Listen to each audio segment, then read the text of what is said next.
Salut les Inos, c'est Lilton Maurice et aujourd'hui je suis avec mon frère William pour tester son Scrambler DR600.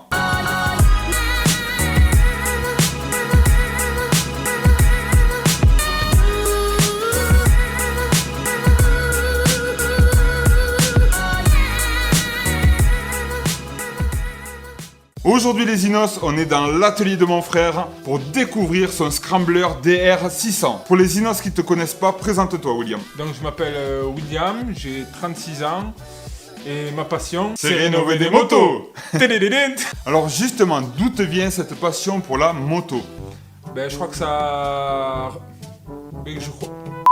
À 14 ans, j'ai eu une mobilette, un trail, un ZX MBK.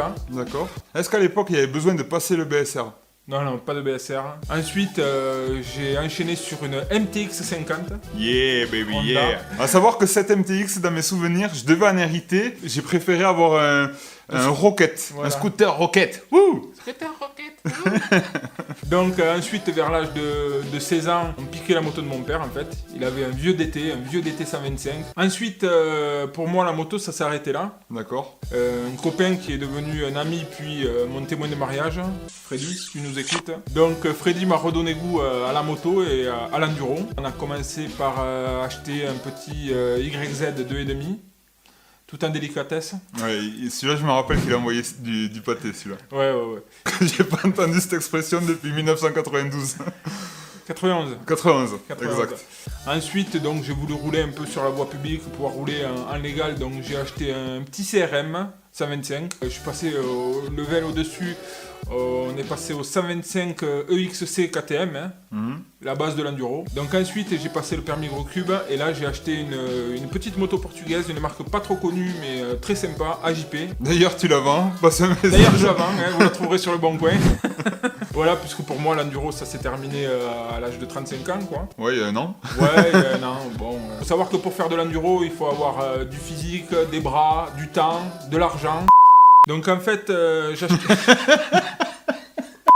Alors maintenant, William, moi j'aimerais savoir comment t'en es arrivé au Scrambler. Donc en fait, j'ai acheté tous les magazines possibles et imaginables d'enduro. Ouais. Et en fait, en feuilletant ces magazines, vers la fin, il y avait toujours quelques pages qui étaient consacrées au Scrambler. Et du coup, ça m'a donné envie de créer et de construire mon Scrambler. D'accord. Et pourquoi t'as choisi un DR600? Pour plein de bonnes raisons.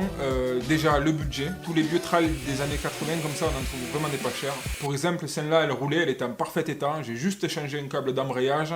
Elle m'a coûté 400 €. Ensuite, il faut savoir que c'était une moto à l'origine qui a été taillée pour le Dakar, pour rider les steppes africaines. Donc ce sont des motos super robustes. Ensuite, parce qu'à l'époque, cette moto a été vendue à des milliers et des milliers d'exemplaires, on trouve toujours des pièces. Et ensuite, parce que... Donc du coup, on est d'accord, William, c'est toi qui as customisé ta moto. Entièrement, ouais, de A à Z. Alors comment tu t'y es pris? Avec une disqueuse. Avec une disqueuse, on a déchiré la boucle arrière. Toi, William, t'es autodidacte. Comment on se lance dans sa première customisation? Alors déjà, il faut avoir quelques connaissances. On part pas comme ça à l'aveuglette à faire n'importe quoi. Bon, après, pour disquer une boucle arrière, il faut pas être ingénieur non plus. Méfie-toi, hein, méfie-toi. On a l'impression que c'est simple, mais il y a plein de trucs à savoir. Alors surtout, si vous n'y connaissez rien en mécanique, ne vous lancez pas dans un projet comme ça. Maintenant, si vous avez quelques notions de mécanique et de bricolage, c'est tout à fait faisable. L'important, c'est de jamais abandonner son projet. C'est un remake de notre première vidéo. L'important, c'est de ne jamais abandonner son projet. Alors William, explique-nous quelles modifications tu as fait sur ton DR. Alors pour ce DR, comme la plupart des scramblers, on a d'abord disqué la boucle arrière. Hein. Grand classique. On a rabaissé la moto, ensuite on est passé d'un gros mono-amortisseur d'origine à grand débattement à deux amortisseurs beaucoup plus rigides. Ensuite on a changé le réservoir, on a changé la selle, les grands classiques. On a mis un guidon à l'ancienne, un phare rond avec une grille. Et surtout on a diminué le diamètre de la roue avant, hein. On est passé de 21 pouces à 17 pouces. Est-ce que tu peux expliquer aux Inos D'où vient cette culture du custom, des cafés racers, des scramblers? D'après toi, d'où ça vient? Alors la culture custom, ça existe depuis les années 50-60 aux États-Unis, hein, Ouais. avec des mecs qui ont commencé à mettre les mains dans le cambouis pour modifier un peu les voitures, avec les hot rods, les motos, les Harley. Et donc ça vient essentiellement des États-Unis. On voit de plus en plus de gens amoureux des vieilles choses et amoureux du vintage remettre les mains dans le cambouis pour sortir des motos custom, des motos un peu néo-rétro, au style ancien quoi. Ouais. Le mot néo-rétro, il correspond bien du coup. C'est des motos récentes remises au goût de l'ancien en fait. On peut pas vraiment dire néo-rétro parce que en fait dans le custom il n'y a pas de règles. Tu Ouais, fais c'est ce vrai. que tu veux, comme tu veux, du moment que ça te plaît à toi, c'est le plus important. Yes. Tu sais que je suis pas venu pour rien, William. Ah bon? Ouais. Je suis venu essayer le Scrambler DR600. Yeah! On va faire un tour? Ouais? On va faire un tour. Ce qui me plaît sur cette moto, c'est son style. Son gros réservoir typé custom à l'avant et sa petite selle à l'arrière lui donnent un look agressif. Mais dès le démarrage, les choses se compliquent.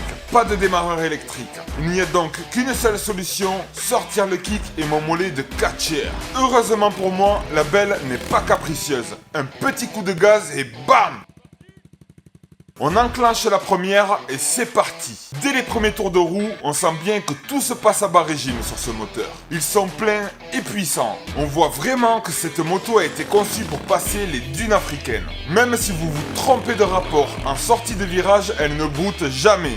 En contrepartie, son allonge est limitée et n'espérez pas dépasser les 150 km/h avec cet engin de la mort. Mais de notre côté, c'est pas ce qu'on lui demande.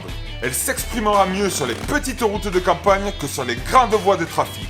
La position de conduite est assez droite, fidèle à la tradition des motos d'enduro, mais le confort est relatif. Le gros monocylindre vibre de partout et le débattement des suspensions arrière est assez raide.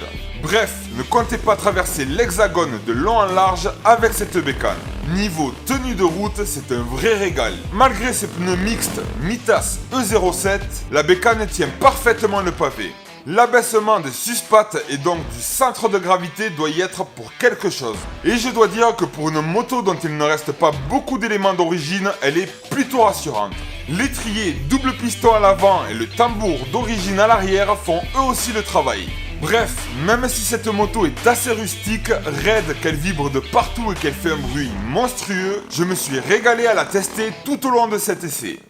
Et voilà les Inos, j'espère que cette vidéo sur ce Scrambler DR600 vous aura plu. En tout cas, nous on s'est régalé, on a adoré rider les routes de l'Aveyron, Pays passion, de l'Aveyron, pays passion, de l'Aveyron. pays passion, et saucisson.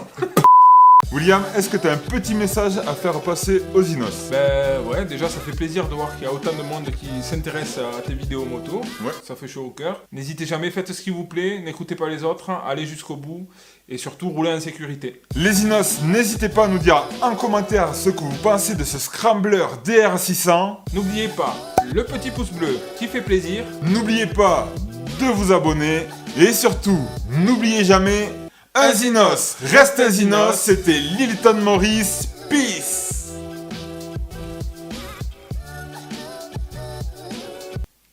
Sorry, oui.